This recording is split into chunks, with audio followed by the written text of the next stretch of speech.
Hey, it's Tony Robbins again. Welcome back to our e-course here on geometric growth. Listen, geometric growth in your business is worthless if it's not geometric growth in your cash and your profitability of your available cash. I say that because the subject that most people in business are most enthralled to talk about is accounting, right? We all just go, yeah, man, let's get together and brainstorm ways to look through our numbers more effectively. For most of us as entrepreneurs of any size and scope, the majority of people say, I don't want to count those numbers. Let those bean counters do it. Let me just go add value, change people's lives. Let me go market my product, sell it. Let me go deliver this value. Let's create new things. But the accounting side, are you kidding me?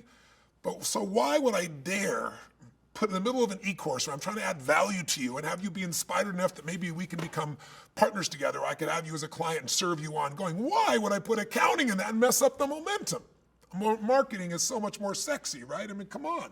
Because my dear friend, and I'm talking to you as a brother or sister, if you're a person that founded an organization, if you have the guts to go and take the risk, you'll start something your own, whether it's big, small, it's just beginning, or it's a billion-dollar organization, you and I are brothers and sisters on the path. It takes a unique kind of person to take those kinds of risks. And unfortunately, the kind of person that takes kinds of risks rarely, unless they really have spent time to be educated in this area, knows how to direct and manage their financial side of their business. We know fundamental things. We know the things how to grow it. And we know enough to be able to get momentum and build a 30, 40, 50, 100, 150, $200 million company, depending upon your industry. But almost every business has the Peter principle. That is, people rise to their levels of incompetency. You can get by with a lot when you're a small company growing like crazy, but when you bump into some bad weather, when you bump into an economy where things like 2008 just tighten up, or when you come into some technology change that jolts your offering, where all of a sudden you've got a new competitor you weren't ready for, when things like that happen, if you don't know how to manage those finances, you can grow, gone, as we've always said in business. It's not enough to be successful. You gotta be successful financially. And so this is a subject that, believe it or not, can become fun and sexy and playful for you and enjoyable. I don't know if sexy, that might be stretching it a little too far, but it's really cool when you can take a business. This is what we do with our businesses. We take companies in and show them how to increase their net profitability in cash in 90 days or less. I mean, when you do that and you make a change of 30, 40, or 50% or more, you get people saying, man, they start chanting, I love charts loves me. I love accounting loves me. You watch a shift in people's step around this area. The biggest mistakes I've made in my entire business career personally, and the dozens of companies that I've worked with and built over the years myself, the dozen or so I've built, all the problems I ever got into are what I mentioned in a previous conversation we had. I think I shared with you, I've had times where I was driving the business and I check in. I get all the financial sheets. In those days, it was a binder full of stuff. Today, fortunately, it's just a file on an email. But I'd be like, you know what? Let me just shoot down what most of us do as business owners. Shoot down, what's the bottom line, right? Isn't that all we want to know? What's the bottom line? And it looked good, and I was like ready to rock and roll. If it didn't look good, oh my God, I had to do something. But profit is a theory. It's important you understand that. Profit is an accounting theory. I can remember years where I had this big profit, but there was no cash. Has it ever happened to you in business? If not, we're going to prevent it so it doesn't happen. If you have had that experience, you know what the kind of gut check that is. You're like, what do you mean? Well, we've all this profit. Where's the cash? They're not the same thing. Accounting's a theory. So today we'd like to introduce you to Keith Cunningham. Keith is a dear friend of mine. He's got a Harvard MBA. He's got a degree in accounting. And when people come to Business Mastery and Business Mastery 2, our advanced course, we do 4 hours in the first course, and we do 2 days with Keith in the long course. And people who would never dream of this come out of this excited about numbers and totally empowered. It's like, imagine you're trying to go fly an airplane, and I always tell people this because I'm a pilot, and you don't know how to read the dials. You can get by with that stuff when the weather's sunny. They call it VFR flying, visual flying rules. You can just take off and look around, see where you're going to land. But man, when a big storm comes in, that's how people die. When you get the clouds around you, and that happens with economies, or competition or technology change, all of a sudden, man, you think you're doing one thing and you get disoriented because you've lost the field of vision of the visual. And the only way you can fly that airplane is you got to read those dials precisely, and you got to trust the dials. Even though your body says, I'm this way, no, the dials say this way, this is where I'm going. The dials of your business are the accounting. And we want to convert accounting into, instead of a bunch of numbers and charts, into intelligence, into something you can now use to make better decisions, to run your business and to become more successful, not only today, but for the rest of your business life. So it's almost like teaching people a new language. Lawyers have a lot of power. Doctors have a lot of power because they have their own words. Iatrogenic means physician-induced disease, right? But here, iatrogenic, that's interesting. What you need to do in your business is know that accounting has some language, and if you understand it better, and by the way, even if you're already great at accounting, you're like, Tony, this is interesting, but why did I watch this session? I think you should watch this session because you may know some of this stuff, but you're not practicing it. Knowing is not enough. You and I both know it. Mastery is when you do it all the time, not you have the information available and you understand it. That's level 1 of mastery. 2 is you have the information and you have enough emotion, you do it most of the time. Deep level, 3-dimensional mastery is you just do it every time because it's who you are.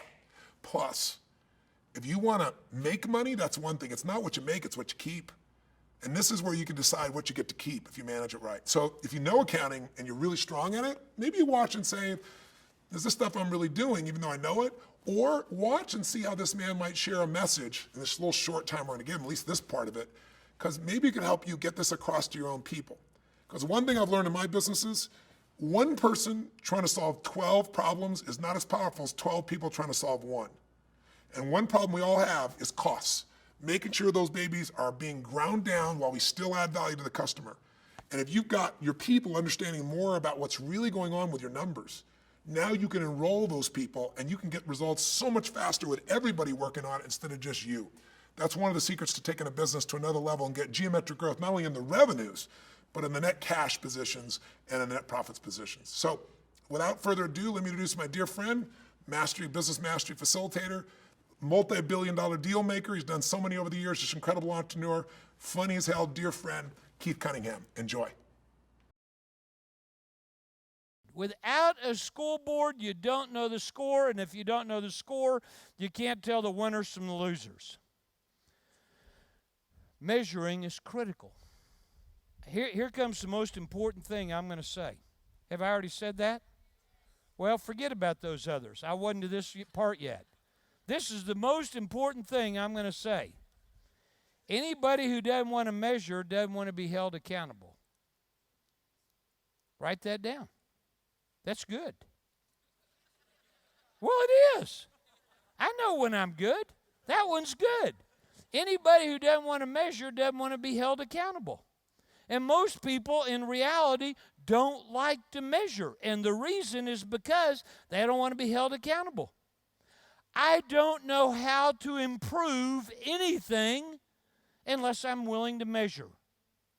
I have to be able to measure if I want to improve. The best in the world at what they do are measuring freaks of nature. They're freaks. This guy, Michael Phelps, who won like 87,000 gold medals, this swimmer, have you heard of this guy? This guy is a measuring freak of nature. They're looking when he swims whether or not his thumb is like this or is it like this. They're measuring what does Michael have for breakfast before he swims his fastest time. What is he doing with his legs? Are his toes together or are his toes a little bit apart? They're measuring everything all the time. And the reason they're doing that is because he wants to win gold medals. That's why they're measuring. In order to get better, you have to be willing to measure. And what we want as business owners is not massive expertise in accounting. What we want to do is be able to plug the profit drains and maximize cash and spot danger signals and drive our results. In other words, we want optics. We want to be able to see, what am I missing? I got all these numbers. What do they mean and what am I missing? And that's what I'm here to do. I'm here to help you both today and tomorrow get some optics so that you can run the business into your business. In order for me to do that, I'm going to start with this. I'm going to teach you 6 months worth of accounting in 20 minutes. I'm not going to use the D word or the C word. That's really good. I need for you, when I ask you a question to call out the answer so that Tony knows you're getting it. Stay with me on this. The report card that is probably the most important report card in the accounting world is a report card that has this. This report card is going to keep track of the things and stuff in our businesses. Businesses have things and stuff.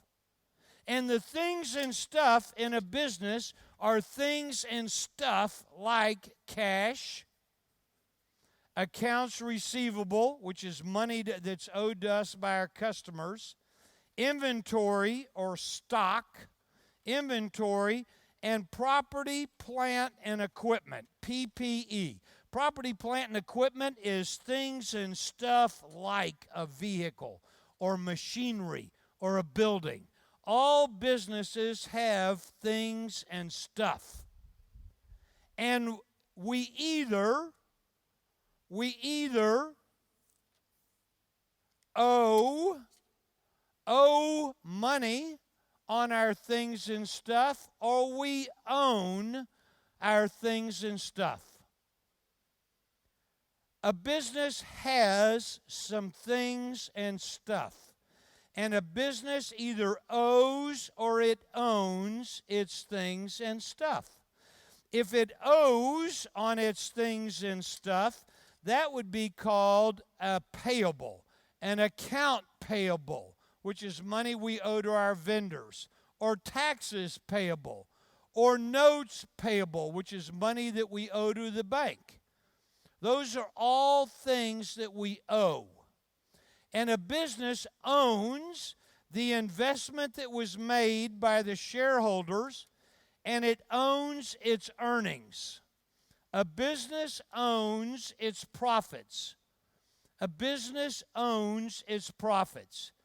This particular piece of paper, the accountants have very cleverly called a balance sheet. A balance sheet. And the reason the accountants call this a balance sheet is because the left-hand side, things and stuff, always equals what you owe plus what you own. It's a balance sheet because it balances. It's a balance sheet because things and stuff equals what you owe plus what you own. If I showed you a balance sheet, that could be a problem here in a minute. If I showed you a balance sheet that looked like this, and I said that things and stuff are 100 and what we owe is 80, how much do we own?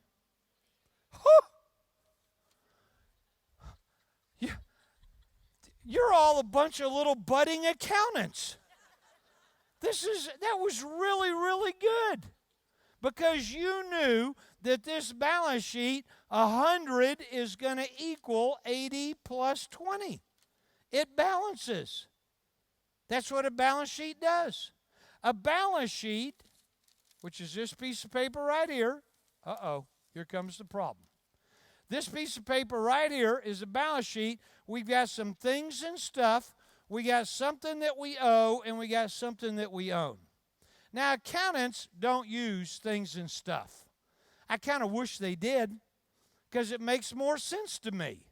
What accountants say are things, they say your things and stuff are really an asset, and what you owe is a liability, and what you own is equity.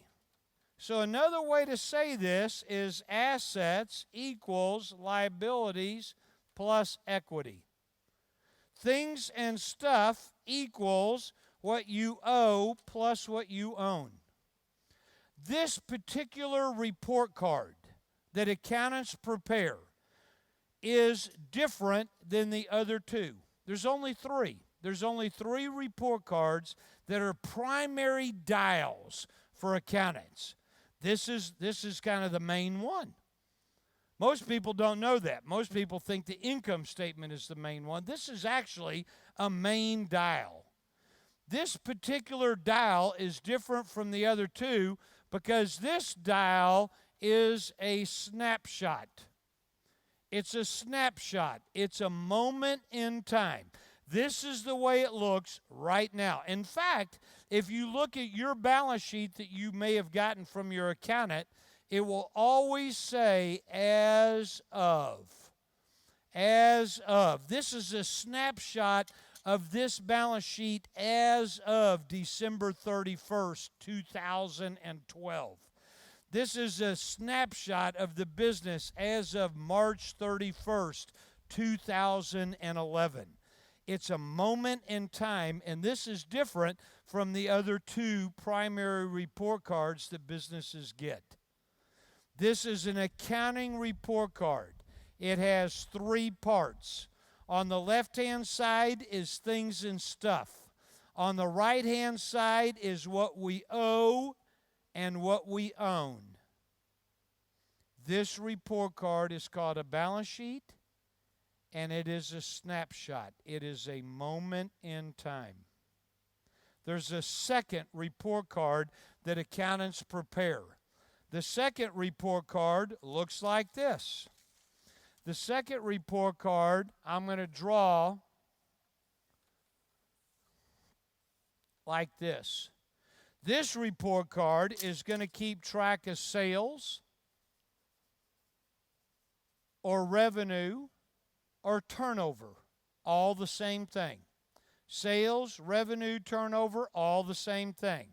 Minus the expenses or the cost to produce those sales. Sales minus expenses equal the bottom line. The bottom line is profits, net income, or earnings. All of those are the exact same thing. Profits, net income, earnings, they are all the bottom line. The bottom line. This particular report card that accountants prepare is not a snapshot. It is a movie. This report card is a movie, and it's called an income statement. So it might be called an income statement. It might be called a P&L. It might be called a profit and loss. It might be called a statement of operations. A statement of operations. That's one of the problems, is that some of these terms wind up with like 8 or 10 different words, and they all mean the same thing. So a profit and loss, an income statement, a statement of operations, a P&L, all the same thing. This particular piece of paper is a movie, and most importantly, when you get your financials, chances are this is the one piece of paper that you look at. Hello? Is that true? And in fact, this number right here is that's the first thing you look at, is the bottom line. And if it's a good number, you'll go have a drink. And if it's a bad number, you go have 2 drinks. Now, I'm going to say something that's really, really important. It's not the most important, but it's really, really important. This particular piece of paper is a theory. There is no factual information on this piece of paper. It's a theory. It's not a fact. And so all of this time, when you get your report card from your accountant and you look at the profits or the bottom line or the net income, and then you go have a drink or 2, when you do that, you're drinking about a theory.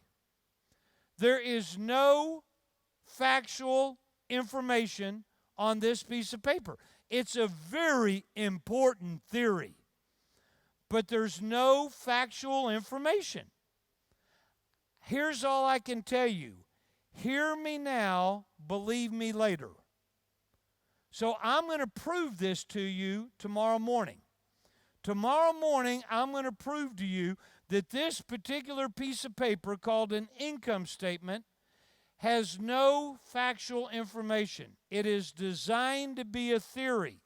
The other piece of paper, the first one we talked about, called a balance sheet, it's designed to tell you things and stuff and whether you owe or own your things and stuff. This one is not designed to do that. This piece of paper is designed to say how much were your sales or your revenue or your turnover, how much were the costs, and how much was left over in theory. This is also a movie because this particular piece of paper is for the month of January, not a moment in time. This is for 2012. This is for Q1 2011. This is a movie. It is what happened to sales for the month, the quarter, the year. What happened to expenses for the month, the quarter, the year? What happened to the bottom line for the month, the quarter, and the year? But a balance sheet is a snapshot.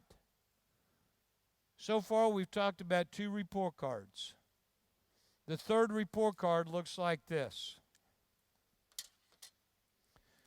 These are accounting report cards. These are not school boards. These are accounting report cards. This particular report card is designed to keep track of cash. And it's called a statement of cash flow. And the reason there's 3 boxes is because cash can be generated or used in 3 different ways. Cash can be generated as a result of operations. That's called O cash. Operations, operating cash, that's O cash. There's I cash, which is investing, and then there is F cash, which is financing. Financing